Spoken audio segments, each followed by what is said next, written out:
প্রতি এই ধরনের বড় কাজে থাকি, সেটি আমরা সবাইকে সাহায্য নিয়ে অতিক্রম করেছি। এখন আমরা আশা করছি যে আগামীকালকে একটি শান্তিপূর্ণ ভোট অনুষ্ঠান হবে। যদিও এটি ঢাকা বিশ্ববিদ্যালয়ের একটি অনুষ্ঠান, কিন্তু এর জাতীয় গুরুত্ব আছে, যে কারণে আপনারা সবাই আমাদের সাথে এখন কথা বলছেন সাংবাদিকদের সামনেই।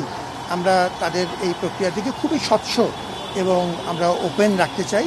আপনারা জানেন যে আমরা এবার চেষ্টা করেছি যে সবচাইতে গুছিয়ে আয়োজনটি করতে।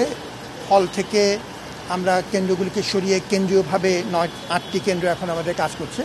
আমাদের মেইন 6টি গেট, আরও 2টি অতিরিক্ত গেট সহ আমাদের যাত্রাপথে পূর্ণ নিরাপত্তার ব্যবস্থা থাকবে।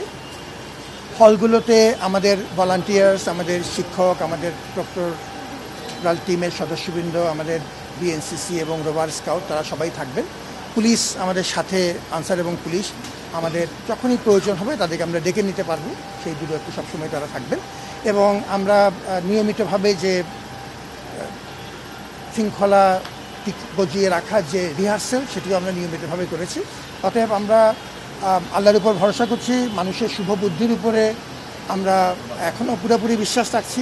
আমাদের শিক্ষার্থীদের যে ব্যাপক সাড়া আছে এবং সেই সাড়ার কিছুটা অংশ সারা দেশেও ছড়িয়ে পড়েছে, আমরা সেই জনসমর্থনটাকে গুরুত্বপূর্ণ ভিত্তি হিসেবে নিয়েছি এবং সব কিছু মিলিয়ে সার্বিক পরিস্থিতি এখন পর্যন্ত ভালো আছে এবং আপনাদের সবাই সহযোগিতা নিয়ে আমরা আগামীকাল আশা করছি যে আমরা সবাইকে নিয়ে একটি ভালো নির্বাচন করতে পারি। আইনশৃঙ্খলা রক্ষাকারী বাহিনীর কতজন সদস্য থাকবেন, কোনো রিজার্ভ কেউ থাকবে কিনা স্যার, এই বিষয়ে কি কথা হয়েছে? জি, এই বিষয়ে জি আমরা স্পেসিফিক তথ্যগুলো আমরা এই মুহূর্তে আমরা একটু গুছিয়ে নিয়ে আপনাদের সাথে উপস্থাপন করব, সাংবাদিকদেরকে জানাবো। কিন্তু যেটি বলছি যে আমাদের মোটামুটি আমাদের নিজস্ব ভলান্টিয়ার্স সহ আমাদের আইনশৃঙ্খলা রক্ষাকারী পর্যাপ্ত পরিমাণে থাকবে। আমাদের পুলিশ, র্যাবের কিছু অংশ, আনসার বাহিনী যারা আমাদের সাথে এখন এমনিতেই আছেন, পুলিশ এবং আনসার আমাদের সাথে এমনিতেই কাজ করছেন, র্যাবের বাহিনীও থাকবেন।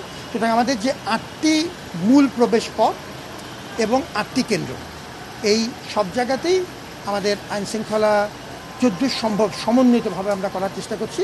কিন্তু সবচেয়ে আগে থাকবে আমাদের শিক্ষক, আমাদের প্রক্টরাল টিমের সদস্য, আমাদের ভলান্টিয়ার্স, আমাদের বিএনসিসি, আমাদের রোভার স্কাউট এবং তার পরবর্তীতে আমাদের আইনশৃঙ্খলা রক্ষাকারী বাহিনীর পুরো দলটাই আমাদের সাথে থাকবে। এবং আমরা পুরো ব্যাপারটা সাংবাদিকদের চোখের সামনে রাখতে চাই। তারা আমাদের পরীক্ষিত বন্ধু। আমরা পুরো ব্যাপারটা সর্বোচ্চ স্বচ্ছতা দিতে চাই। আমি মনে করি স্বচ্ছতাই হবে আমাদের একটি বড় শক্তি। ঠিক আছে, ভালো থাকুন, অনেক ধন্যবাদ।